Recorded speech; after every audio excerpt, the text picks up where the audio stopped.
All right. I am back yet again. Did Indiana Jones on Sunday.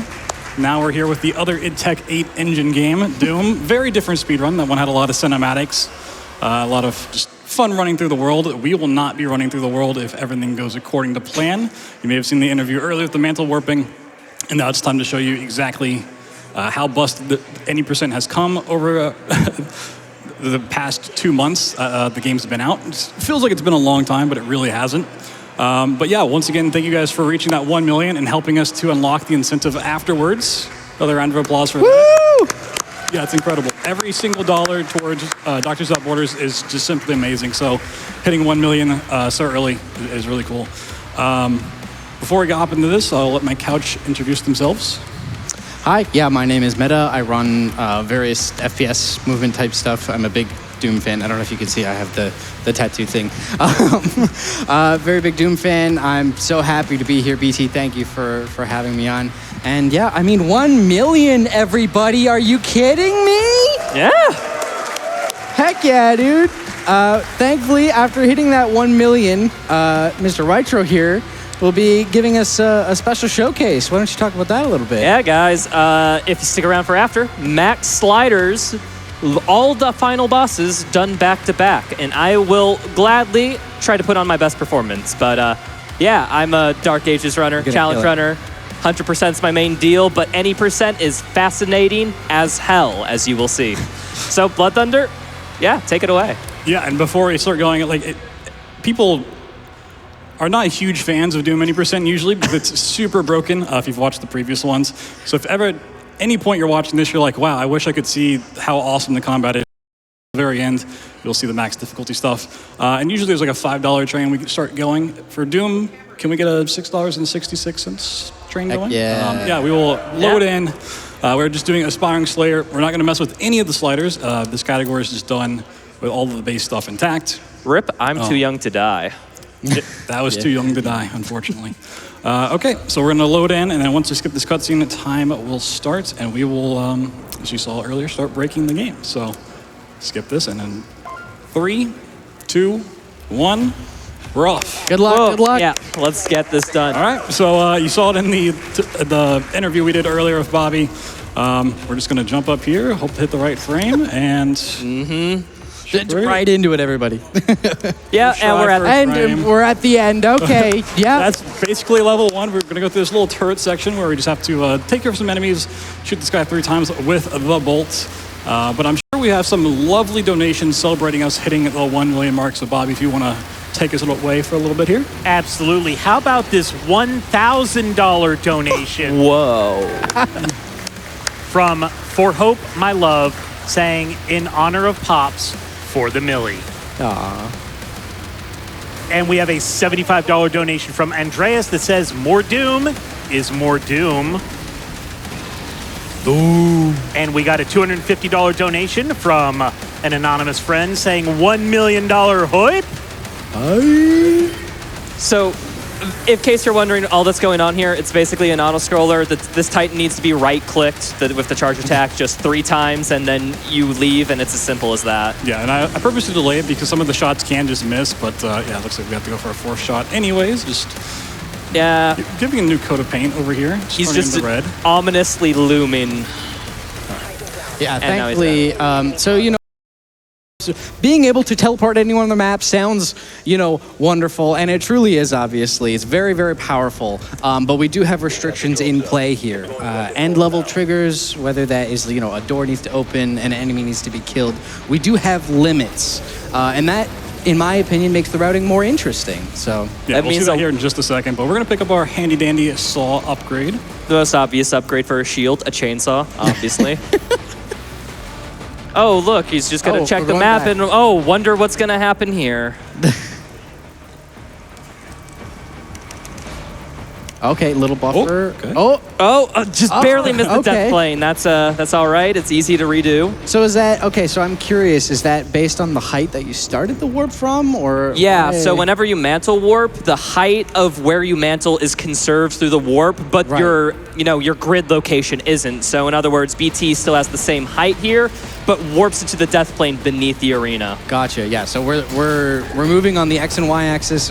No Z, no Z. We're moving X and Y, no Z. And this fight ends, its end level trigger is tied to this combat, so BT will just go through it expertly. There's a concept in this game known as trigger demons, which are basically the demons that need to die to make sure the encounter reaches its next state.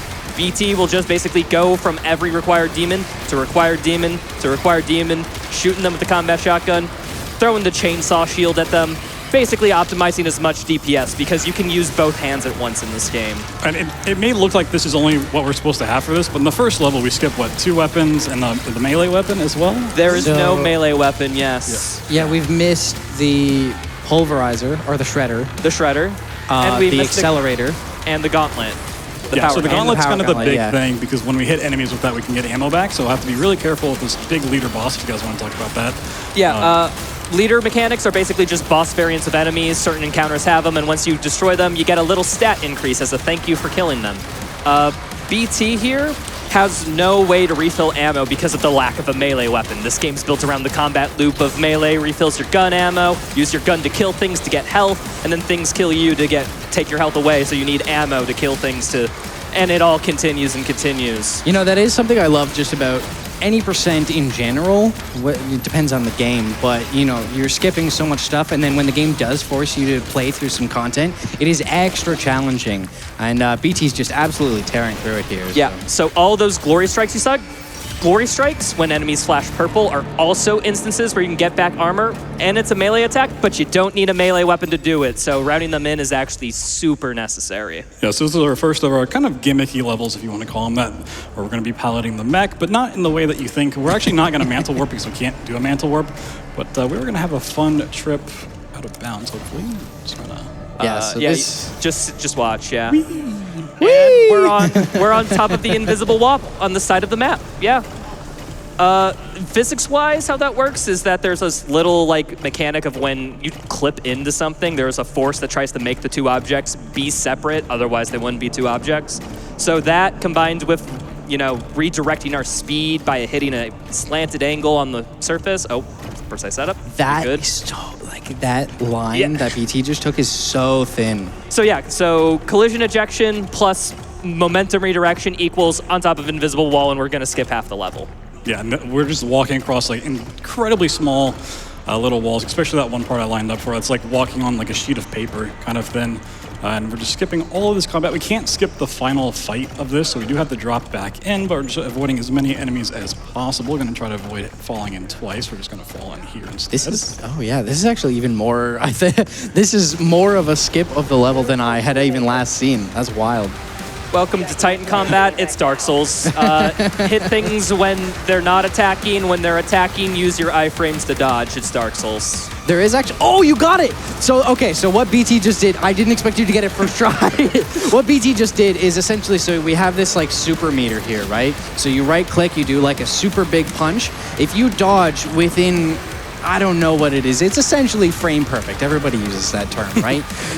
It's essentially frame perfect. If you dodge at the exact right time, you will get the punch off with the damage, but keep the cooldown. And in theory, if you are super good at this game, you could chain them over and over and over again. Of course, that is ridiculously difficult, but... So I'm actually purposely not filling up both my bars here because I can use the stomp attack, which is just half a bar, to interrupt his shielding.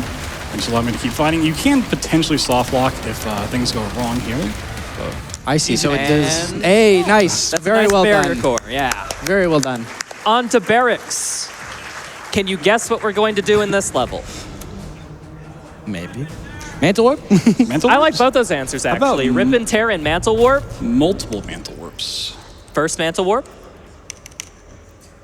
Was the wrong frame. Yeah, as long as we're not late and we're early, we can just buffer it until we're on the right frame. And we're out of bounds. Hey, Congratulations, very nice. people. We're going to look for a precise spot to swipe in and... Get the checkpoint. There's a checkpoint trigger there? Checkpoint trigger. Okay. And we're in bounds. Congratulations, we skipped like half the level. So one thing you're going to notice is we're going to pick up these rubies. We'll have gold routed in later. These are kind of our currency for getting weapon upgrades. There's one weapon we're going to fully upgrade once we get to it, but we're going to need 3 rubies, 250 gold, and 1 Wraith Stone. For now, we're going to deal with the Impaler, which is a pretty cool weapon, and then do some more Mantle Warps, because we need to pick up another ruby in this level. There was a lot of discussion when Mantle Warps were found. It's like, okay, which of the 3 rubies can we get like the quickest? And even that was like splitting hairs of like, people want to do it in this level, or if they want to do it on the Forge. Oh, another quarter of the level. Yeah. We're going to pick this up and then head off to the fight, and I'll let you guys explain what's going to happen there. Okay, so very quickly, Doom the Dark Ages is a currency-based system, so all the upgrades for guns and whatnot are based on currency, like rubies.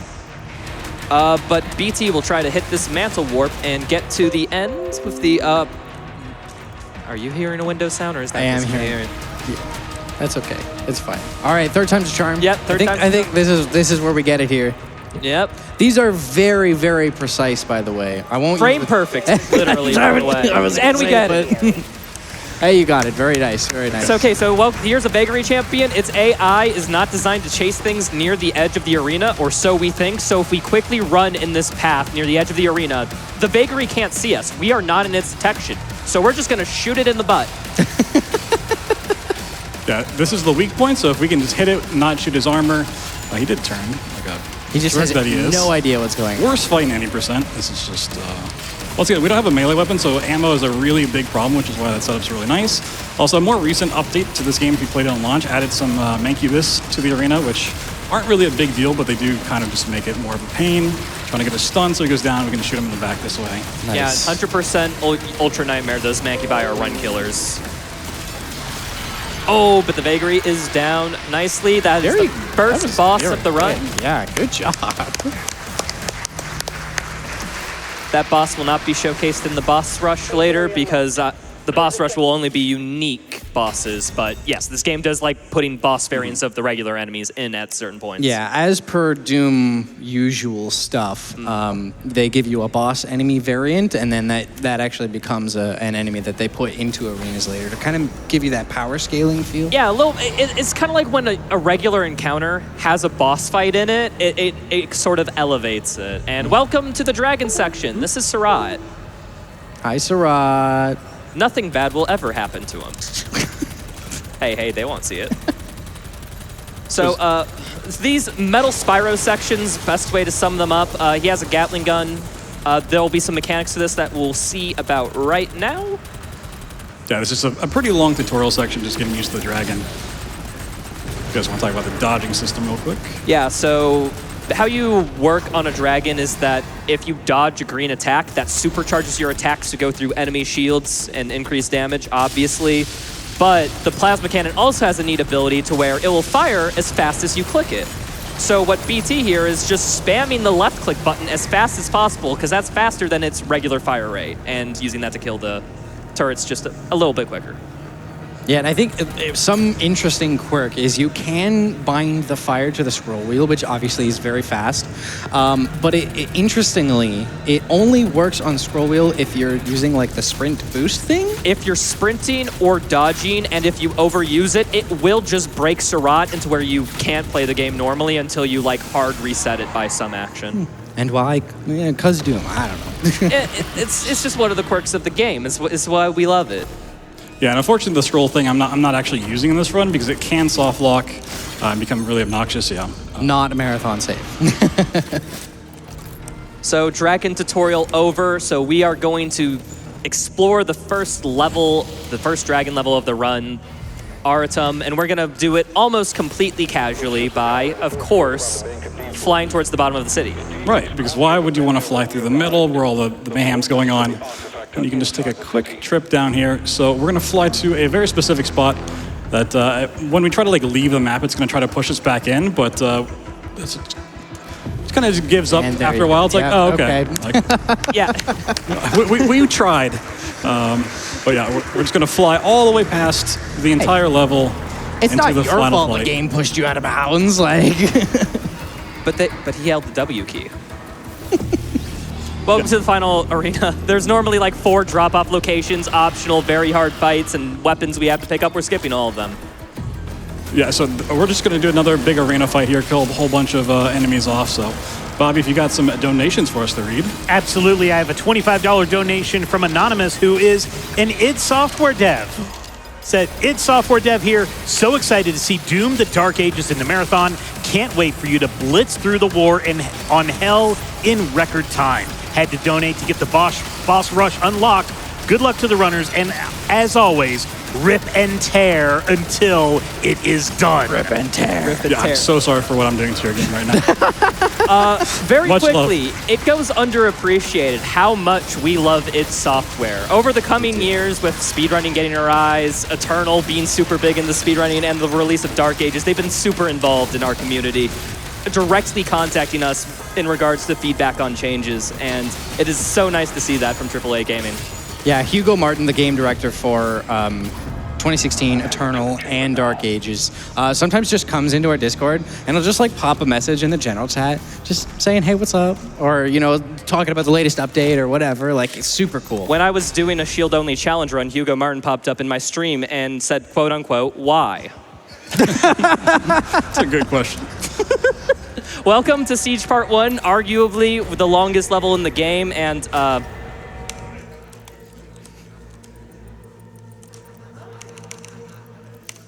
oh, Nice. that only skips some walking, by the way. We're actually detouring midway through the level to grab the flail, the optimal melee weapon for any percent, and only any percent. I mean, it's the coolest of the 3 melee weapons, let's be honest. Matter What of does that mean? opinion.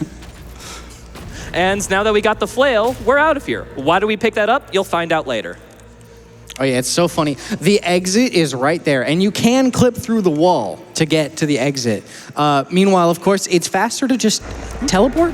Yeah. So- Why not? Yeah, for those who missed the mantle warping explanation, basically, the game forces you to be at the mantle location at the last frame of the mantle, but it uses your map coordinates for that check. So we It's just more like- move the map, and now we teleport. More like the map override. It does coordinate check, and for some reason, like the coordinates of the map will overwrite your player coordinates. Yeah. But only your like horizontal and not your vertical, like your height. It's such a So strange. during that whole nerd rant, yeah, that's Siege Part 2, by the way. Oh, yeah, it's just done it's now, 15 so- seconds. Yeah. Are you sensing a pattern here? Now on to the scariest and the coolest of the Mantle Warp skips.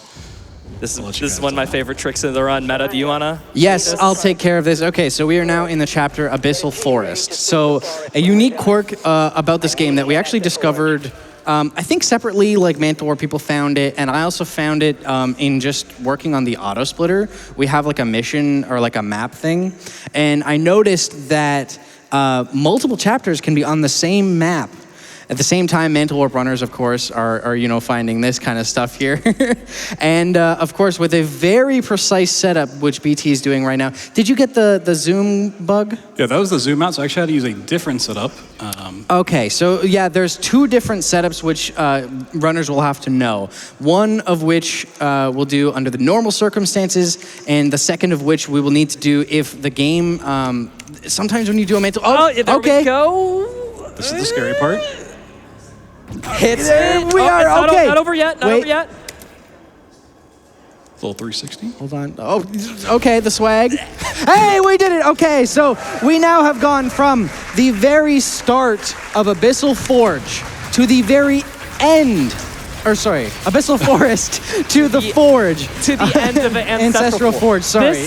This skip skips 2 levels. 2 not full 1, chapters. 2 levels. Like, you normally would load out into the main menu and then go back into the mission before this point. But yeah, we're here anyway.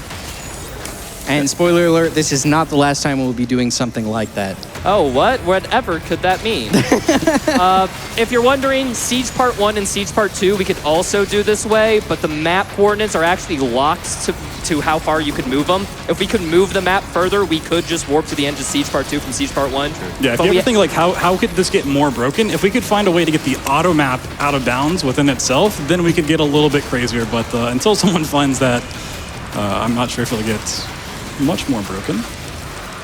We also picked up a shield rune here if you guys want to talk about what that does, even though it's not really big for any percent, it's just kind of something we get. Shield runes, which will be helpful during the boss rush a little bit. Basically, whenever you parry a ranged attack, a special ability will trigger.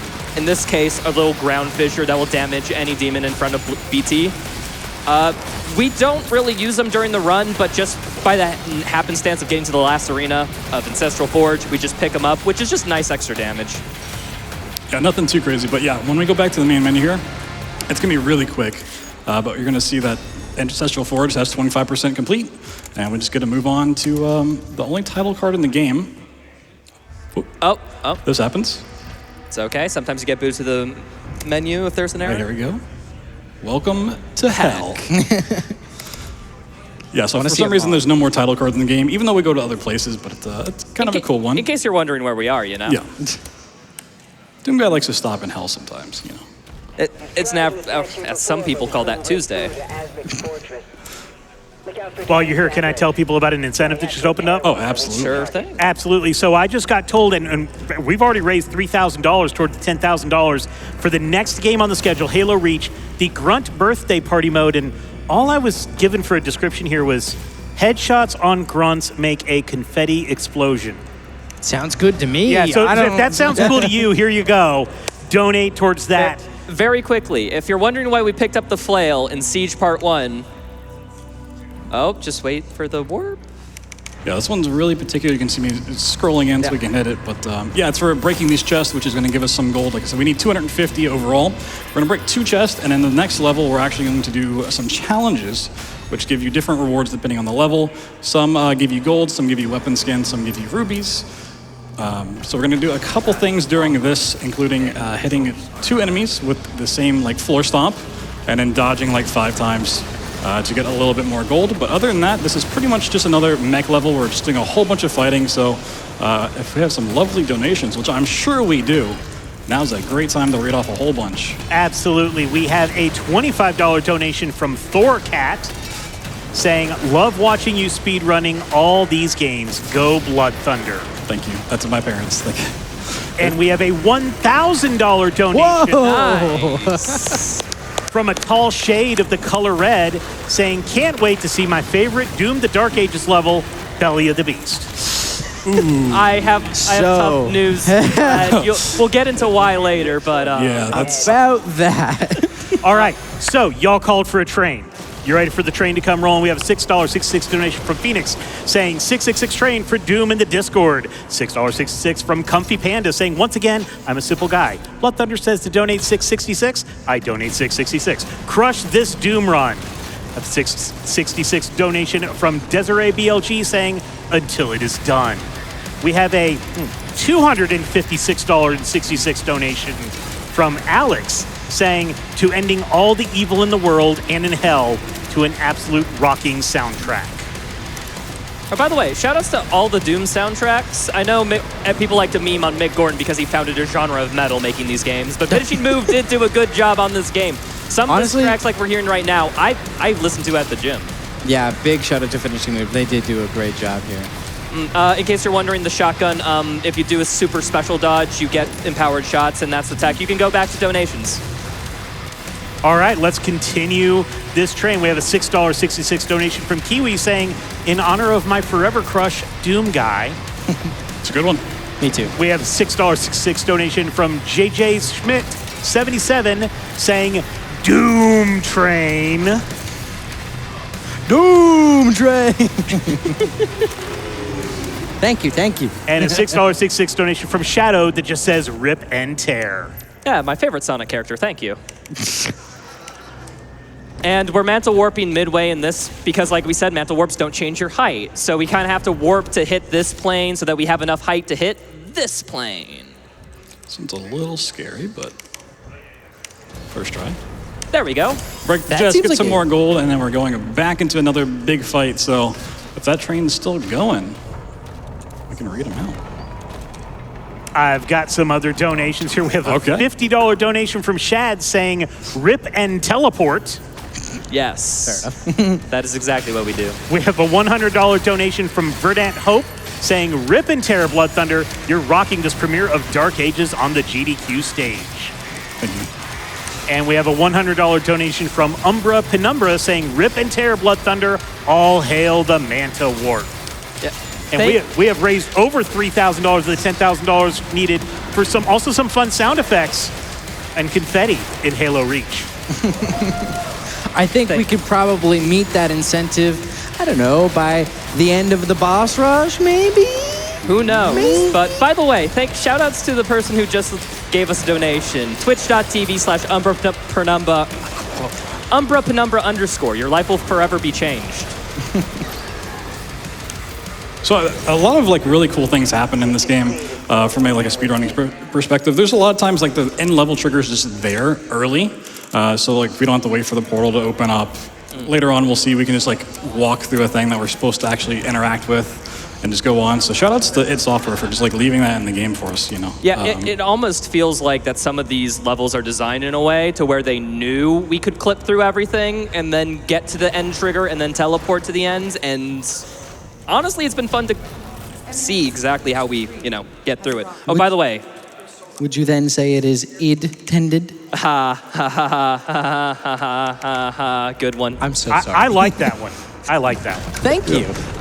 Okay, so we just mantle warped into this level. Okay, mid-encounter is going to be one of the craziest sequences here. So there's a level challenge to blow up enough demons with barrel. Just gotten it. That's currency for later. Into mantle warp mid-encounter to what we'll be using for the rest of the encounters, almost. There we go.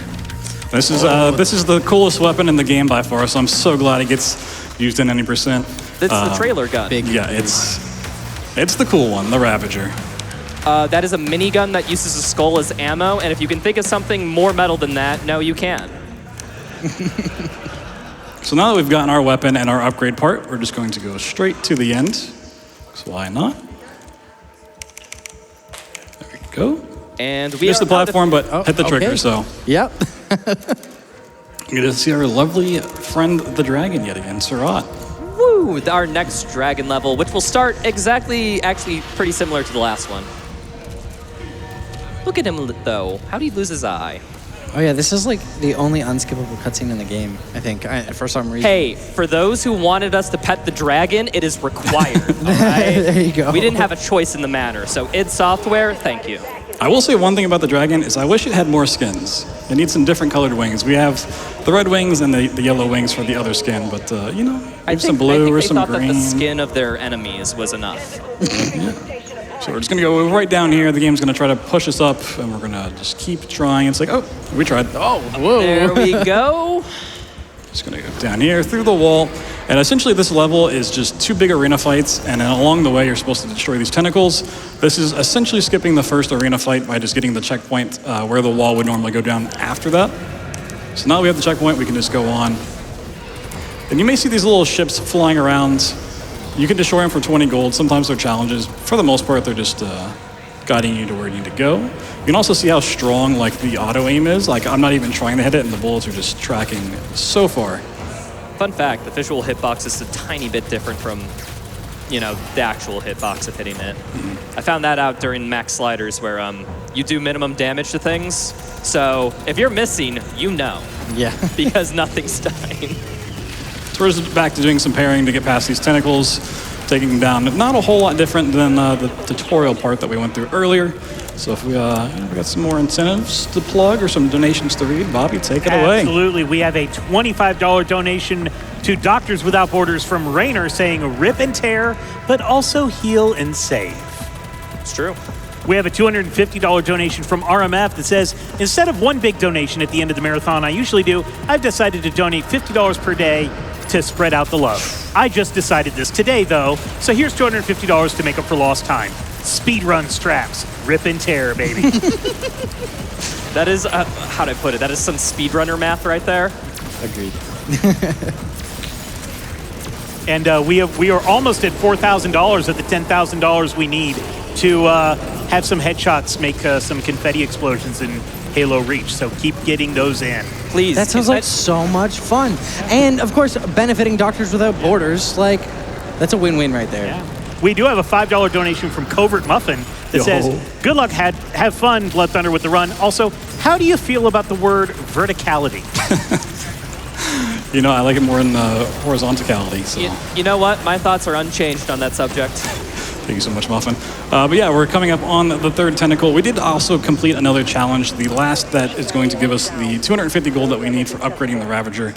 We do have the rubies as well. We're going to get a Wraith Stone later on, but we're pretty much set to upgrade that, which is going to be our main weapon of choice going into the late game. For now, it's going to be the unupgraded version, but it's still enough for most of the combat. On the Dragon, we don't have to worry about flying through these things. And once we get past this, we're going to go into the final fight, but we're going to have one visit from a special enemy. There's a lot of enemies that repeat in this, the bigger ones, but in this run, we kind of only see a lot of those once over, which is kind of interesting. There's actually an enemy that we won't even see in this game, a pretty big one. And if you want to see that, make sure you stay tuned for the boss rush incentive, because it actually is a boss. We just completely rat him out of the game. Just clicked. Yeah. I mean, maybe you're the old one here. So here's a lovely Caco Demon. A little bit of an upgrade from previous injuries. Yeah, it's the size of a health ship, which is terrifying. But yeah, you just dodge its attacks and shoot it, just like most other things on the Dragon. Dodge and... Oh, I heard the baseline kick in. I'm ready for it. Yep, another big fight where we just take out certain enemies, go for the Revenant at the end, and then once we get past this, we'll be going back to our lovely Mantle Warps. Have no fear, we're not done yet. Like, there's 27 in the run, and we've probably only done like half, so. Yeah, this is another type of encounter that we haven't, I think we've done a couple, but we haven't touched upon exactly the mechanics of how it works. But there's a leader demon here, and you cannot damage that leader demon until the purple meter has been drained. You drain the purple meter by rip and tearing, as is all things in this game. And once you've rip and teared enough through enough demons, obviously more difficult demons drain the meter more than the little imps we have over here. After that meter's drained, we can just go rush and kill the leader, and as soon as he's dead, the counter's over. Yeah, and I mean, now that we have the Ravager, this is pretty much the weapon of choice. It just absolutely shreds. I mean, shreds more than the Shredder. Like, what else? It shreds skulls, that's how it fires. Yes, that's mechanically how it works. But yeah, no, just if you have a shotgun minigun at full ramp speed, yeah, there's just not a lot of things that can really contest that in the game. Impaler comes close for single targets, but this is for like drawn out multi-enemy encounters. Oh yeah, and it's not even fully upgraded yet. So BT has grabbed, you know, we've been grabbing those rubies and the gold as we go through, and we're almost there, but it's still in its base state, and still this powerful. Just let you know, almost there means the third to last mission of the game. Okay. Welcome to Spire of Narathul. This is arguably another contender for the longest level in the game. Usually. Yeah, maybe. But BloodThunder is going to make it not look like that because the end level trigger is on the starting islands. Yeah, maybe one day devs will learn to not put the end right by the start. I'm starting to think that they do it on purpose just because they want us to find it. That's true. I would love that. Oh, we're slightly in the ground here. Oh, are we fine? Saveable? Bulls reload check went. Show it off again. Accidentally went to a pillar. That's A-okay. We just do the Mantle Warp again. Yeah, so this one actually like puts you into the floor a little bit, which is why it's scary. A lot of times you do just go up like you're supposed to from this trick, but every now and then if you hit the wrong spot, you'll just go down. But hey, second try, no big deal. But yeah, this starts kind of the HPL Lovecraft-inspired Eldritch Horror section, which I think, for most people to talk to, is kind of their favorite. Unfortunately... we're writing Cthulhu right now, and now we're in Cthulhu juice. Yeah, so like these levels are super cool casually. Unfortunately, not only do we have Mantle Warps, but a lot of these levels, kind of going back to like the Force and the Forge, they're on the same map, so you can kind of see where we're going. Once we go past this part where we swim. We don't have control over this. We'll be able to swim a little faster later, and we'll talk about the tech behind that. But right now we're just kind of floating nebulously in space. Lore-wise, we just unleashed the old one, as they call him, so that we could go to the Cosmic Realm because they kidnapped our best friend, Commander Thera, and we need to rescue her. So, of course, we had to unleash a god, go to their realm, and yada blah, blah, blah, blah, Doom. Yeah, classic Doom lore, really. I can't believe that they set it up so well in 2016. I have a donation from somebody who claims they are Doom Guy's best friend. Oh. Very quickly, just one more warp, and then we'll hear it. Just let it fall. Just let it fall. Oh. Hello. So this is a spot where you're supposed to put in like this little thing you pick up. You can just walk through this portal, even casually. You don't actually need to put it in there. End of the next level, by the way. Yeah. Okay, I'm not gonna lie. I didn't know that. When I have been running, I've been putting the thing in every single time. All right, one more mantle warp, and we'll get to the end of this little level section where Bobby, what's Doom Guy's best friend? Yeah, so we got a $25 donation from Isabel the dog. Nice, yes. Saying, hey, Doom Guy, Isabel here. It's always so much fun ripping and tearing with you. When we're done killing all these nasty demons, let's head back to the village and enjoy some fishing and bug catching and relax with a nice little picnic. All right, Thank you, Isabel. Thank you. Forever our best friends. Best day ever when Animal Crossing and Doom Eternal were released on the same day. Do you notice that BloodThunder's wiggling a little? Yeah, it may be a little hard to tell, but yeah, for these guys behind me, they can just see me fiercely mashing left and right on my keyboard. You can't go that much faster in swimming. There's no like sprint mechanic in swimming, but we found that if you just kind of like tap left and right pretty fast, you don't have to mash it as fast as possible. You just go a little bit faster, and this is kind of the scariest map when it comes to the different mantle warps. This one took us quite a while to kind of nail down, but we're just gonna... Speaking of the scariest versions of this map, normally you're supposed to casually play through this like battlefield of an arena, only to get teleported to a more effed up version of the battlefield of the arena. Turns out, you don't actually teleport, they just unhide the assets to you that the world was more effed up the whole time. So if we mantle warp to a later section of the level that we're not supposed to be, we can access the nightmare version of the level if we just hop and skip up here, and you'll see a little shield charge ring. Yeah. Fly through a completely non-existent portal. Completely, yeah. Skip it. So another fun swimming segment where I just mashing left and right, going through. And then the final part's a really cool one. So we mentioned Belly of the Beast earlier, and for some time on launch, people were messing around with different skips, and we found like shield boosting, which is not a thing that we really do in this category. But that level was just kind of the bane of any percent runner.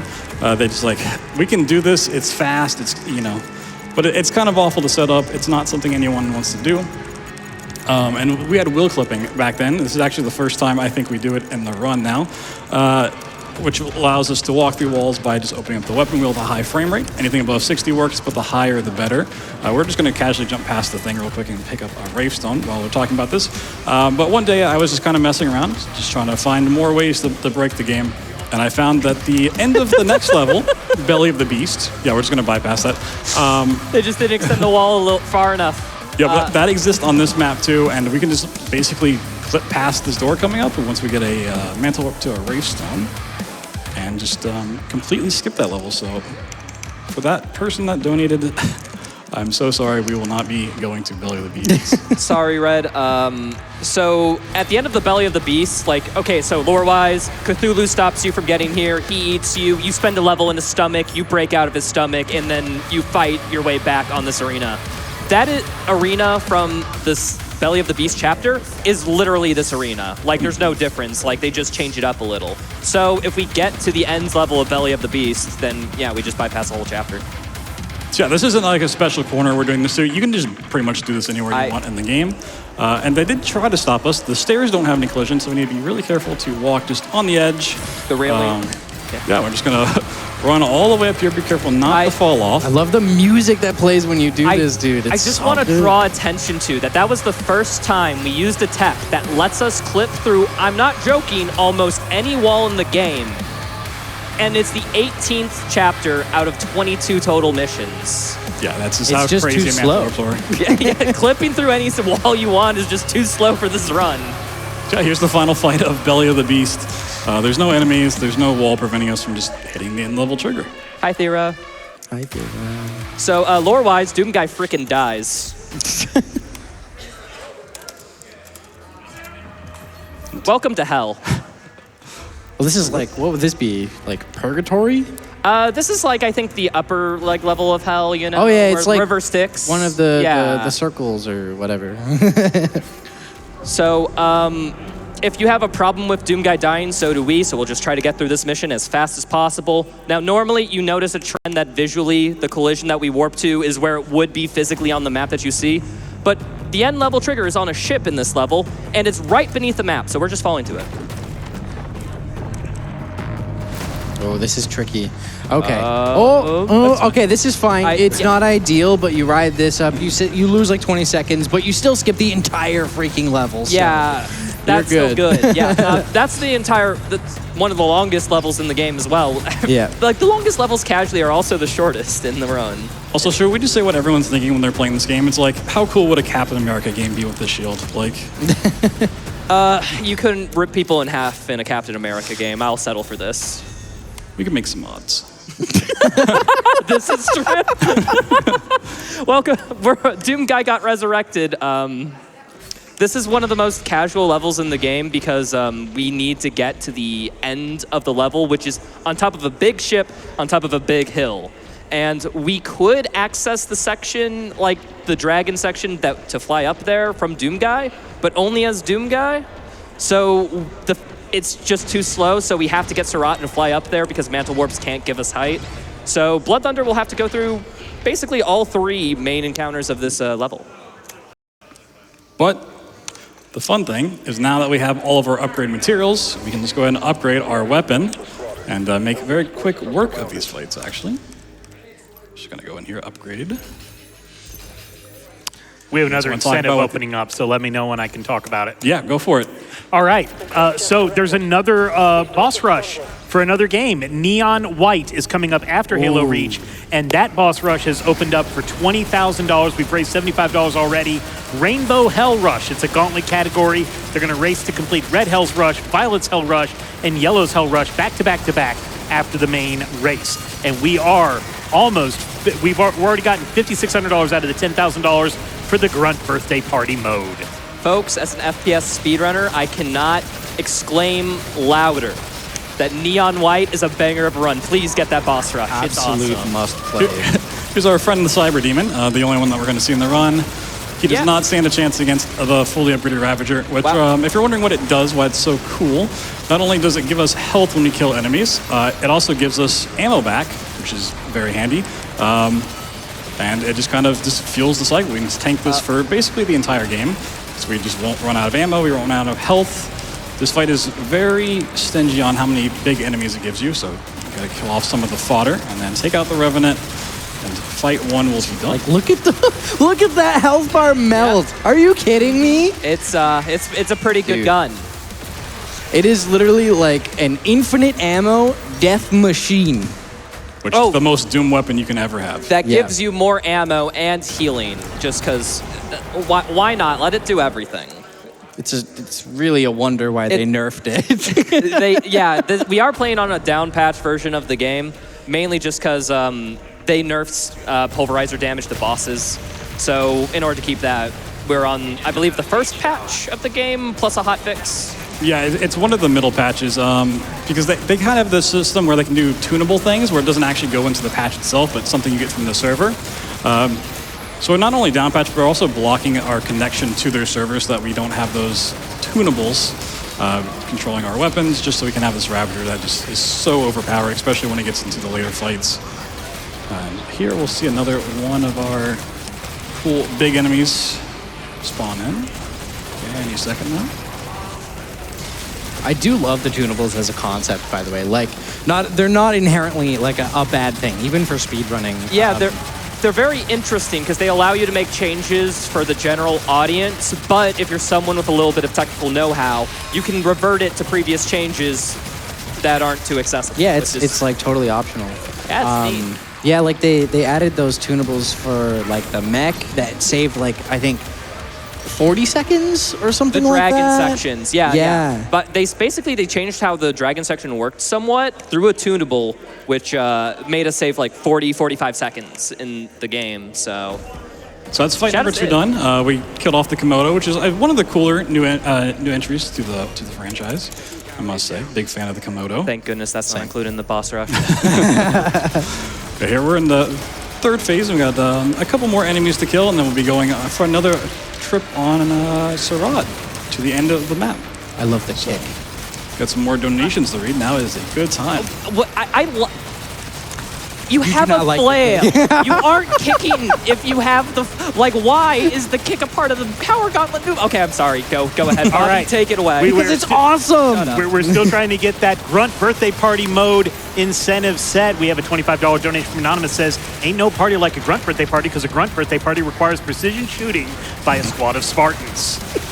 And we have a $6.66 donation from Pyro Cheesecake saying, chat, let's rip and tear this Grunt birthday party incentive. And we do also have a $7.77 donation from Brosentia saying, am I doing this right? Yes. Yes. Yes, yes, you are.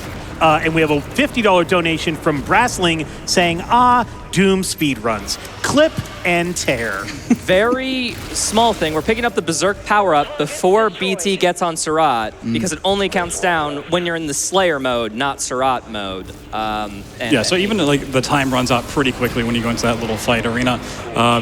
It just is not going down this entire time. So when we get up to that ship way in the distance where the Khan Bishop is, we'll actually have that for the fight, which Berserk plus overpowered weapon equals like super overpowered Doom guy. It's pretty crazy. We're about to fight the best character in any Doom game ever. It's going to be great. Like I said, if you're wondering like, what does it look like if you actually like are struggling to fight these bosses? Well, that's why we have the incentive afterwards to showcase all that fun stuff. This will look like you blink and you miss it, but that's not the case for Nitro.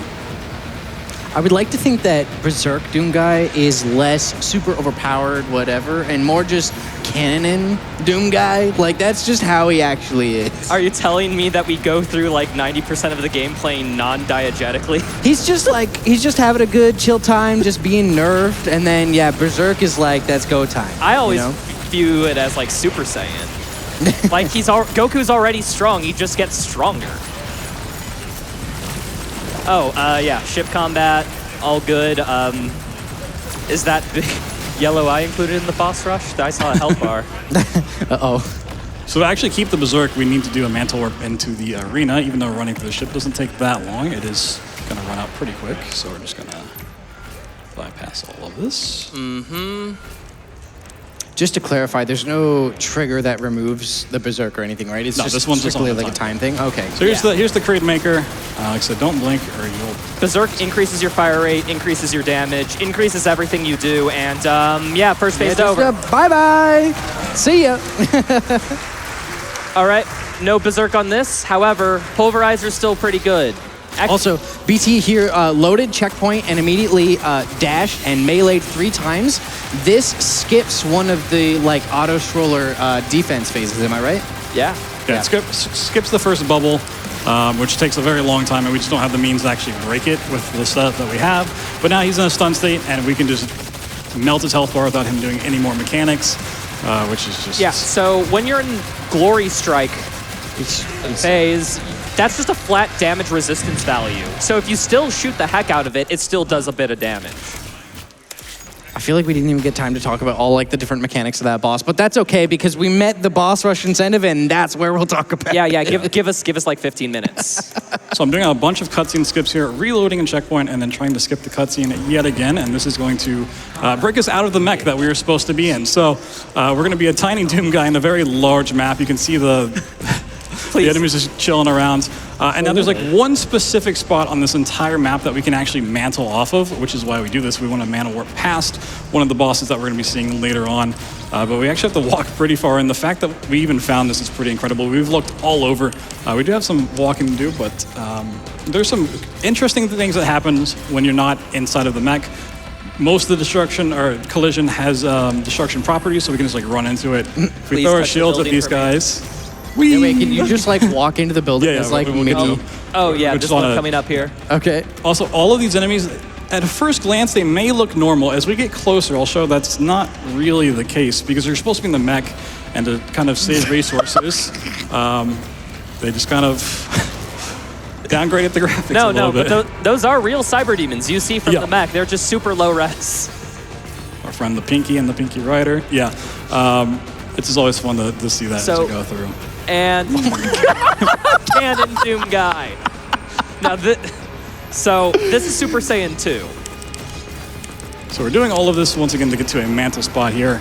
And that's going to allow us to just go really, really far out of the map. So to, our lovely friend, the final boss, Azrak. yeah, so the reason why we think that this mantle warp is even doable here, because normally when you're designing collision for an Atlan section, you're not working with Doomslayer-sized collision, so all your collision's like mech-sized.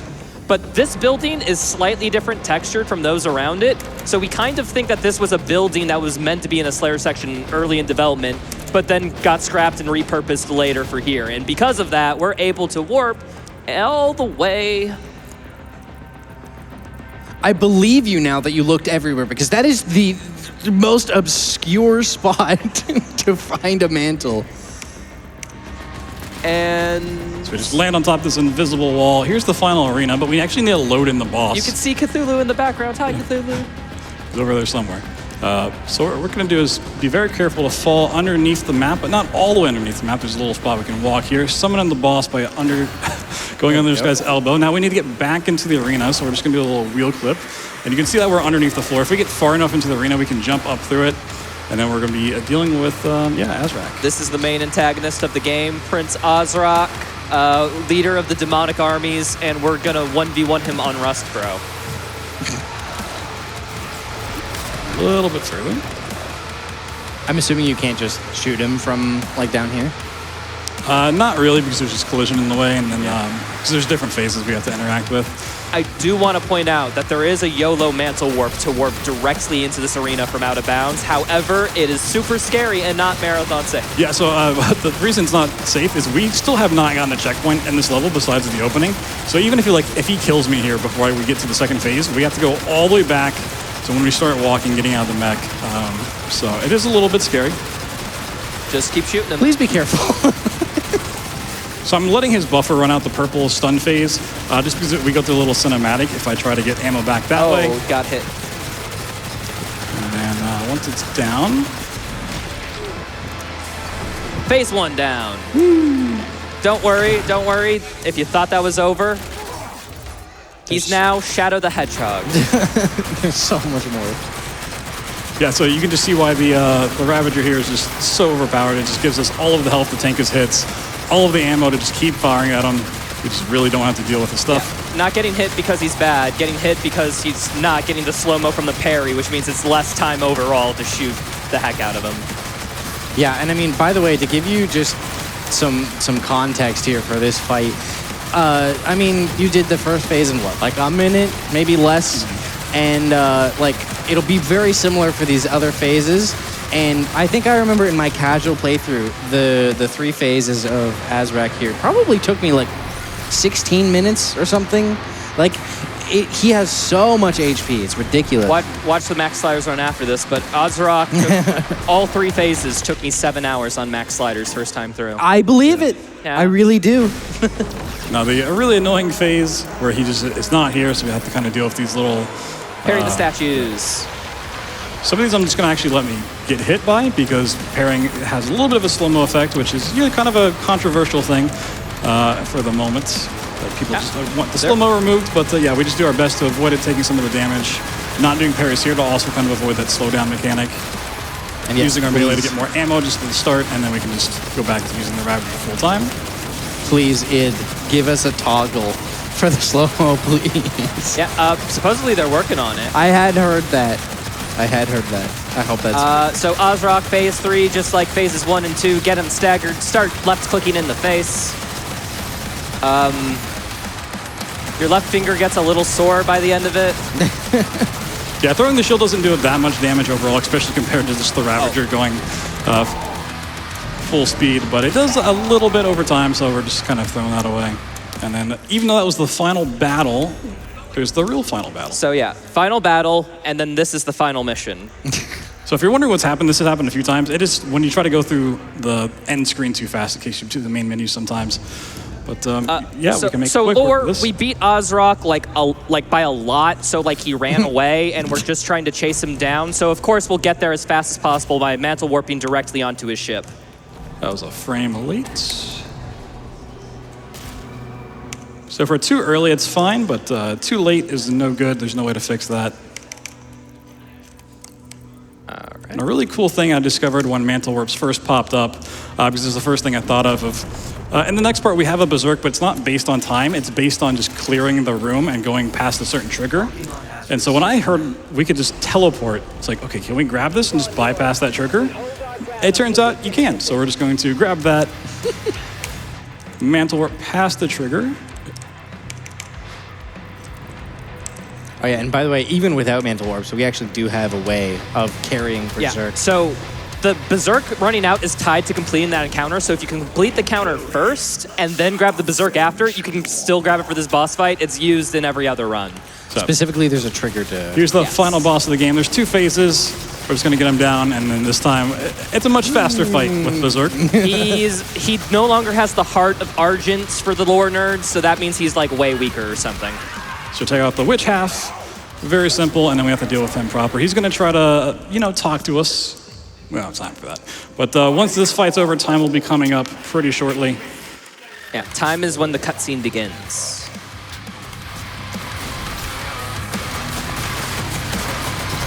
Such good boss. Sorry, just enjoy the riff. It's pretty good.